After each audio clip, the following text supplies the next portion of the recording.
Kochi കടവന്ത്രയിലെ olive down town ഹോട്ടലിന്റെ മുകളിൽ നിന്ന് ചാടി യുവാവ് ജീവനൊടുക്കി. വൈറ്റില സ്വദേശി ക്രിസ് ജോർജ് എബ്രഹാമാണ് ഹോട്ടൽ കെട്ടിടത്തിന്റെ 11ാം നിലയിൽ നിന്ന് ചാടി ജീവനൊടുക്കിയത്. വസ്ത്രത്തിന്റെ പോക്കറ്റിൽ നിന്ന് ആത്മഹത്യ ചെയ്തതിന്റെ കുറിപ്പും കണ്ടെത്തി. തിങ്കളാഴ്ച ഉച്ചയോടെയായിരുന്നു നഗരത്തെ നടുക്കിയ സംഭവം. രാവിലെ ഹോട്ടലിലെത്തിയ യുവാവ് നേരെ റൂഫ് ടോപ്പിലേക്ക് പോയെന്നാണ് വിവരം.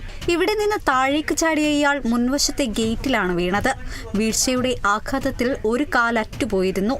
ഉടൻ തന്നെ പോലീസ് എത്തി ഇയാളെ ആശുപത്രിയിൽ എത്തിച്ചെങ്കിലും മരണം സംഭവിച്ചിരുന്നു. പഠനം പൂർത്തിയാക്കി വിദേശത്തേക്ക് പോകാനിരിക്കെയാണ് യുവാവ് ജീവനൊടുക്കിയതെന്നാണ് വിവരം. എല്ലാ നല്ല കാര്യങ്ങൾക്കും അവസാനമുണ്ട്.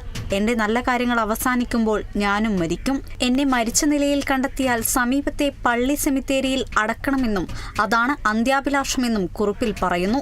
എന്നാൽ മരണത്തിലേക്ക് നയിച്ച കാരണം എന്തെന്ന് കുറിപ്പിൽ വ്യക്തമല്ല. സംഭവത്തിൽ പോലീസ് അന്വേഷണം ആരംഭിച്ചു. Kerala vision news, Kochi.